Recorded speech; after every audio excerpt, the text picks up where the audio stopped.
Hello again, everybody. Welcome to USA Wrestling Weekly. I'm Scott Casper. Here now this week's news and features from USA Wrestling, the national governing body of our sport. Well, at this time of year, Team USA athletes in all three styles are scattered around the globe in pursuit of international competition. These foreign tours help our nation's best athletes gain valuable experience, helping them prepare for the Olympic year ahead. First, let's start this week's show in Havana, Cuba, where U.S. Greco-Roman wrestlers competed in the respected Granma Cup. In total, Team USA won 3 individual medals there in the island nation. Jordan Holm led the U.S. effort with a silver medal at 185 pounds. Holm was a 2011 U.S. Open champion who opened with wins over Germany's Ramzan Azizir and U.S. teammate Chaz Betts. He was defeated in the gold medal finals by Cuba's 2010 world silver medalist Pablo Shori. At 185 pounds, standout Chaz Betts and 145-pound sensation C.P. Schlater both turned in bronze medal performances. Betts, a 2012 U.S. Open champion, dropped his semifinal bout to Holm but rebounded in the bronze medal round to defeat Ramzan Azizir of Germany. Schlater, a 2012 U.S. Open champion as well, won his first bout, then fell in the semifinals to Cuba's two-time world bronze medalist Pedro Isaac Mullen. He bounced back to win his bronze medal bout over Marius Thomason of Norway. 3 U.S. wrestlers placed 5th in their weight classes after losing in the bronze medal round, including Joe Betterman at 132 pounds, Andy Bisick at 163, and 2005 world bronze medalist Justin Ruiz at 211 pounds. All in all, good effort, guys. Let's head to Ankara, Turkey for the news from just a few days ago now. The United States came home with a medal in men's freestyle from the respected Yasir Dogu International. 2010 U.S. World Team member J.D. Bergman won the bronze medal there at 211 pounds. Bergman looked impressive as he went 4-1 on the day, opening with big victories over Gökhan Yavasir of Turkey, Kamil Skazowicz of Poland, and Kenan Gore of Turkey. His only loss came in a very close semifinal bout. The score would end up 1-0-0-1-0-1 against a very talented 2010 world champion and 2008 Olympic bronze medalist Kita Gadzumov of Azerbaijan. In the bronze medal match, Bergman defeated Radoslav Baran of Poland. The Polish strongman 1-1-1-0. Baran was 2010 World Military Bronze Medalist. 3 other U.S. athletes placed in the top 10 in their weight class. They include Coleman Scott, Keith Gavin. On the strength of their 2-2 records, both took 7th in their weights. Scott wrestles at 132 pounds, while Keith Gavin competes at 185 pounds. 2010 U.S. World Team member Les Sigmund finished 8th with a 1-1 record at 264 pounds. Sigmund's blemish was to Iran's 2011 Junior World Champion Sidek Hagazad. Now let's head to the Hungarian Grand Prix, one of the toughest Greco-Roman events on the annual world schedule. Team USA was there in Zimbabwe. The U.S. contingent saw the top performance come with a 5th place from 121-pounder Paul Telgren. Telgren opened up with victories over Hungary's Nipli Zongir and teammate Nico Trigas of the United States. He was eventually defeated in the semifinals by Ihan Karakas of Turkey, who later then took the gold. Telgren then fell to 2008 Junior World Bronze medalist Harun Buzgula of Turkey in the bronze medal round. With a 1-1 record on the day, Trigas finished 7th at 121 pounds. Other U.S. teams are currently traveling to other competitions in Cuba, the Ukraine, Russia, and Sweden. In coming weeks, we'll bring you updates from all of these international events, along with exciting action footage of the American medalists on these important foreign tours. Well, it was an exciting weekend for Division I college wrestling as the NWCA National Dual Meet Championships put new formats into action. This year, 24 college programs participated in 4 regional dual meet events, with the regional winners advancing to wrestling's version of the Final Four. The regional competition was exciting in all 4 locales. One of the regionals was held in Stillwater, Oklahoma, home of the #1 ranked and undefeated Oklahoma State Cowboys. Other teams at this regional include Ohio State, Nebraska, Wyoming, Boise State, and Chattanooga. Let's go to the semifinals. It was Cowboy versus Cowboy as the region's #1 seed John Smith's boys faced Mark Branch and his Cowboys of Wyoming. In the end, the Stillwater faithful got what they wanted in their victory over the boys from out west by a 28-7 margin. In all, Oklahoma State won 8 of 10 bouts. OSU's final opponent was the other OSU, the Buckeyes of Ohio State. Tom Ryan's Buckeyes had defeated the #2 seed in the Cornhuskers of Nebraska, and it was a close battle in which the Bucks prevailed 21-18. Both teams won 5 bouts, but Ohio State had bonus points in 3 matches.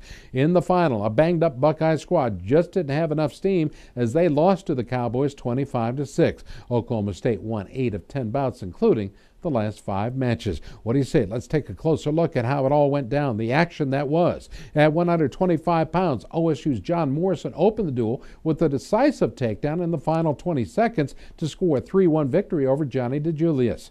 Ratchet up the intensity now. We go to 33. Oklahoma State's 2011 NCAA champion Jordan Oliver took control to defeat talented redshirt freshman Logan Stieber of Ohio State, the final 7-3. The younger Stieber brother, Hunter, takes over at 41. He gave the Buckeyes something to cheer about when he scored a huge 7-6 win over Josh Kindig. Next up, it was OSU's unbeaten Jamal Parks, who won at 149 pounds in a very close 3-2 battle over freshman Cam Tassari of Ohio State. Well, the scale tipped the other way in the direction of the Buckeyes. Josh Demas, he won at 157 pounds. John Smith's Cowboys then closed out the dual meet with victories by Dallas Bailey at 65, Chris Perry at 174, Chris McNeil at 184 pounds, Cale Byers at 197 pounds, and Alan Galagayev checked in with a huge win at heavyweight. Now let's head north to Ames, Iowa. Iowa State hosted another Matt Mayhem regional that featured Iowa, Oregon State, Virginia Tech, Northern Iowa, and Wisconsin. Tom Brand's Hawkeyes of Iowa were the #1 seed at the regional. The Hawks reached the finals when they put a 31-3 stomping on Virginia Tech. That in the semifinals, they won 9 of 10 bouts. On the other side of the semis, it was #2 seed Oregon State who went out over host Iowa State. The score there, 27-12. 2 wrestling legends faced off in the finals. It was former Iowa head man, now Oregon State's head coach, Jim Zaleski. He'd go one-on-one with Iowa's Tom Brands and his Hawkeyes. Well, the Hawks dominated the lightweights with victories coming in from 2010 NCAA champion Matt McDonough at 125. Nationally ranked Tony Ramos checked in with a victory of his own at 33, and past NCAA runner-up Montel Marion squeaked out an important win at 141 pounds. Oregon State exhibited resiliency when in the middleweights, Scott Sakaguchi beat Mike Kelly at 149 pounds, and Roger Pena upset Derek St. John with a major at 157. Iowa ran off 3 straight victories then to put the match away. First, it was Mike Evans who got a win at 65. Ethan Lofthouse claimed valuable bonus points at 74, scoring 8 takedowns for a 21-6 tech fall over John Tuck. Vinnie Wagner's win at 84 put icing on the cake for the black and gold faithful. Oregon State, however, made a statement of its own when the Beavers put 2 more wins on the board. They weren't done. Taylor Meeks won at 97, and Clayton Jack did what he does best at heavyweight. He won. In the end, the Iowa Hawkeyes advanced with a huge 22-14 victory. Now let's head east for the Rutgers Regional in New Jersey. Rutgers was joined by Minnesota, Michigan, Missouri, Kent State, and Cal Poly. Regional top seed Minnesota reached the finals with a 35-3 drubbing of Kent State in the semis, taking 9 of 10 bouts. Cody Yawn's pin at 65 was one of 5 Gopher wins with bonus points. Regional third seed Missouri beat second seed Michigan in the other semifinal. The score, 21-12, with 6 wins of their own, including victories in the last 3 bouts. How about this? The Tigers roared as Alan Waters started it off with a tech fall at 125. Nationally ranked wrestlers Zach Sanders of Minnesota and Alan Waters of Missouri had a classic battle, which served to set the tone for the finals. The edge-of-your-seat battle went to Sanders, however, 8-6, and the Gophers, well, they were on their way. Jay Robb's team followed with 3 more wins as the Dardane twins, Chris at 33 and Nick at 141, scored major decisions. Dylan Ness needed sudden victory, though, to defeat Kyle Bradley at 49. A Missouri victory at 57 by Drake Hudeschelt was followed by another run by the Gophers, who captured 4 of the last 5 bouts. Missouri was only able to win at 97 with a victory by Brent Haynes. Cody Yawn at 65, Logan Storley at 74, Kevin Steinhaus at 84, and Tony Nelson at heavyweight all claimed decisions to give the Gophers a 26-7 win. Now let's head to Ithaca, New York. The final regional was hosted by undefeated Cornell University. The Big Red would be joined by Illinois, Oklahoma, Purdue, American, and Central Michigan. The top 2 regional seeds reached the finals. Host Cornell had a dominant semifinal win, beating Purdue 29-6. winning 8 of 10 bouts in all. The Big Reds swept the final 6 straight matches, including a major decision by the strongman Steve Bozak at 184. Number 2 seed Illinois stopped Oklahoma in a tight 21-18 semifinal bout. Both teams won 5 matches. The difference here, bonus points.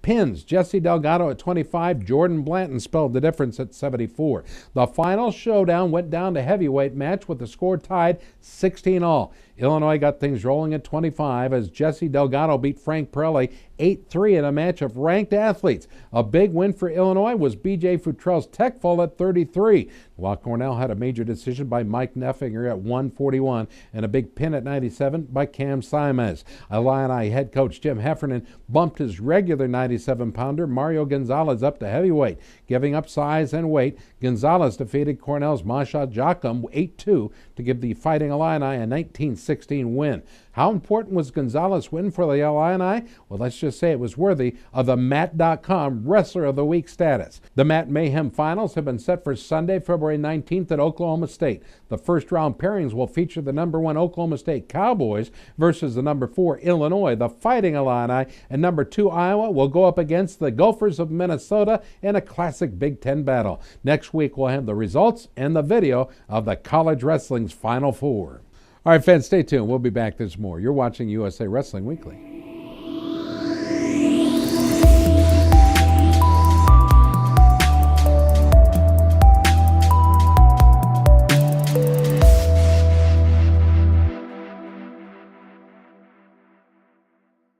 There comes a point in your life that determines who you are, whether you will lead or follow, whether you will fight or give in, whether you will win or lose, and what you will count as your victory. Both of these guys are explosive, and it's not over. This is going to be a great match.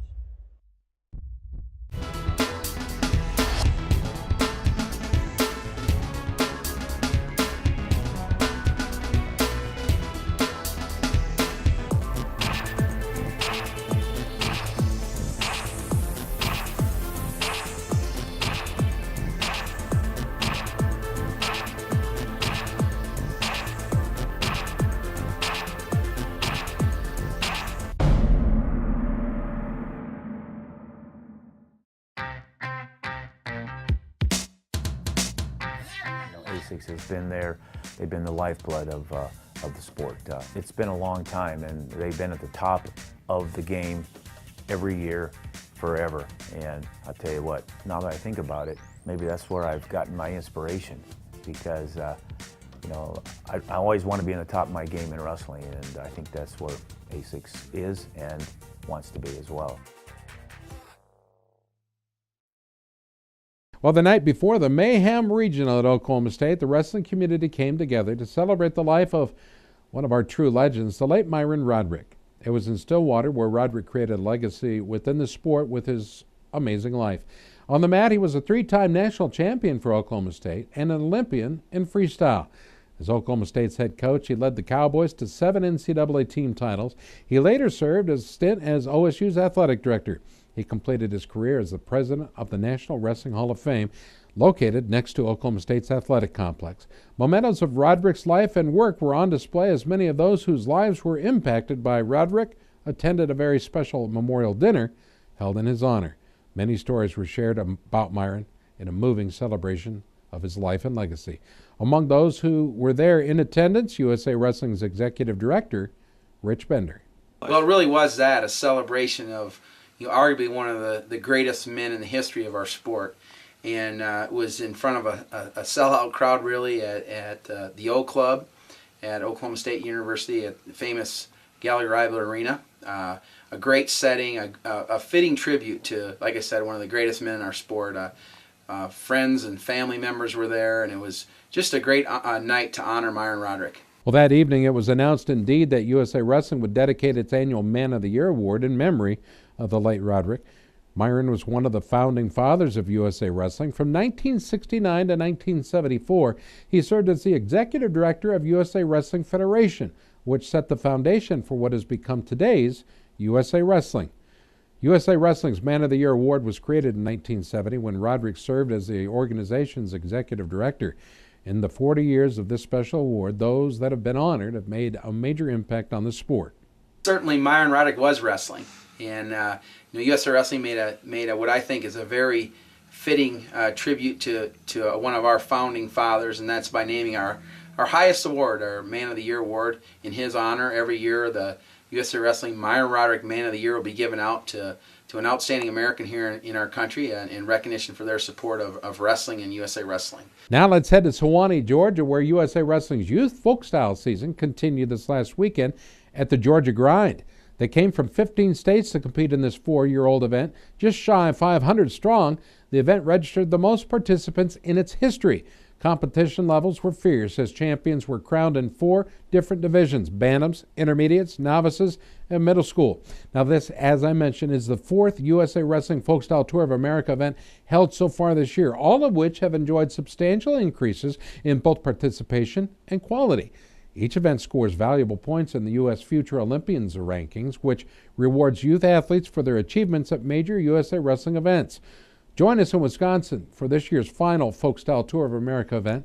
Dominate in the Dells is set for Wisconsin Dells, Wisconsin on March 17th. You can find out more about that event and other upcoming USA Wrestling Folkstyle events when you visit usafolkstyle.com. Again, usafolkstyle.com.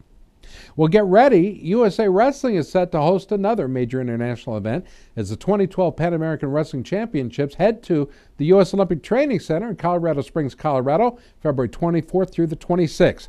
North, South, and Central America will celebrate the annual Continental Championship in the 3 Olympic styles: men's and women's freestyle and Greco-Roman.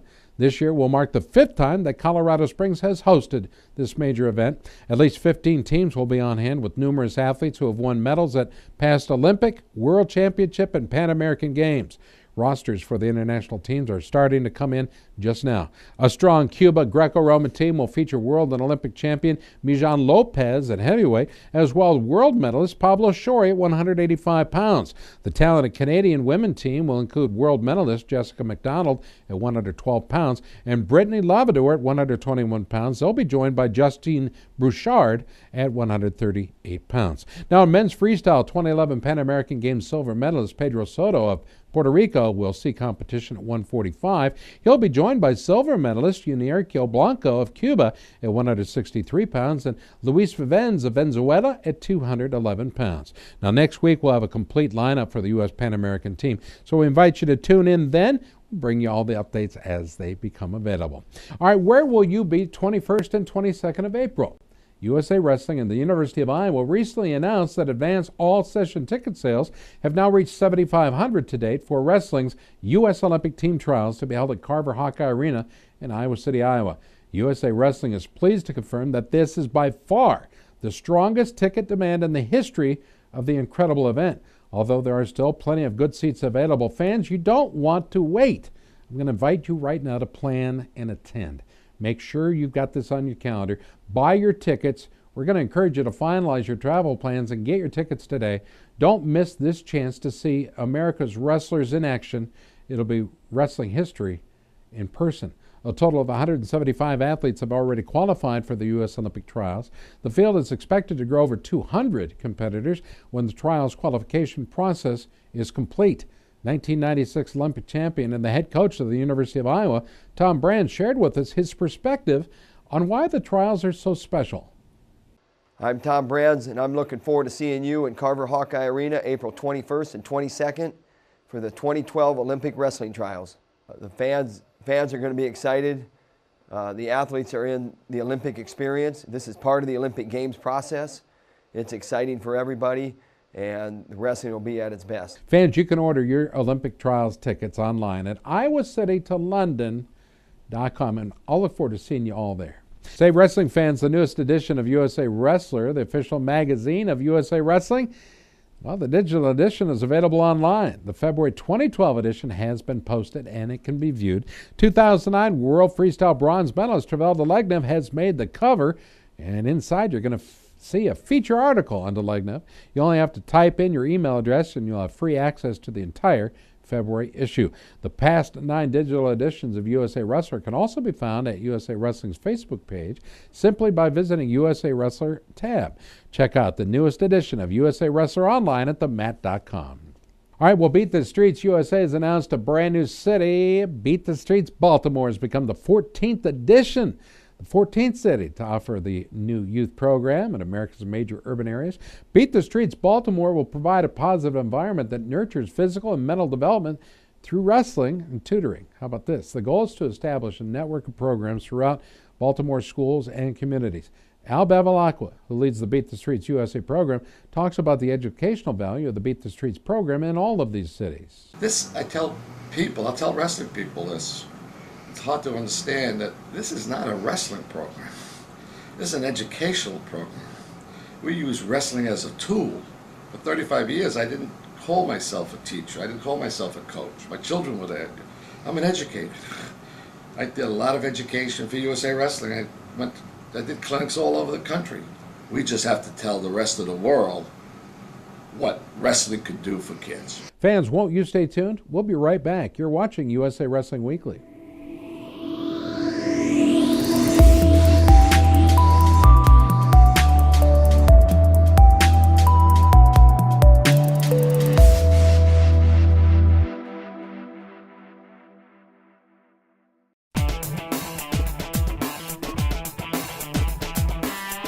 Each season, Liberty Mutual's Responsible Sports Community Grant Program awards $65,000 to youth sports organizations and school sports programs that demonstrate their commitment to responsibility in youth sports. Your organization could be one of our 20 winners this season.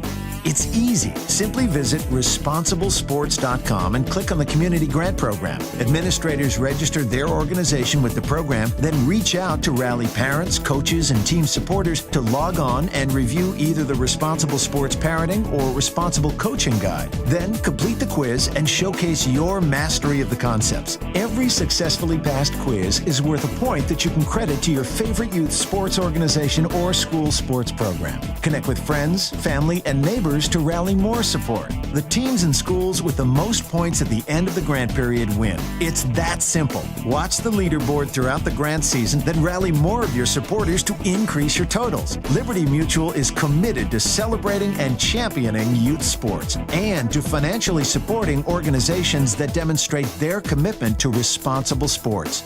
Join the movement and start earning points toward your community grant.